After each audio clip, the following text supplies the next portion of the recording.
kunabantu emakhayeni wethu bangafakwanga ku WhatsApp group wekhaya, noba kukho umcimbi noba kukho ntoni bayalityalwa ekhaya.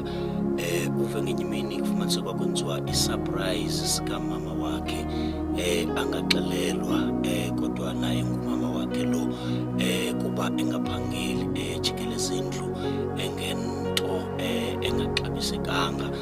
Sifuna nje ke sincokole ngabo bantu ukuba wayibona bengafakwa ku-WhatsApp group wekhaya, bava even sekuxhelwa nje kukho into kuthiwa ngoku kuzokwenziwa isiko lakwaXhosa, baxelelwa ngale mini ngomso kuzokwenziwa umcimbi because abananto beyiqonda. Funeka ke singene kabanzi nje kancinci ukuba why umuntu xa ngenanto simkhetha simcalula emakhayeni wethu. Bakhona nje abantu abangahoyekanga emakhayeni wethu, ndingomnye nam owayenjalo, kodwa bathi abantu nethi kube ngathi kukho into eyenzekayo kuwe, ubona bekusondela, ubona sebekufaka kwizinto ebebekade bengakufaki kuzo.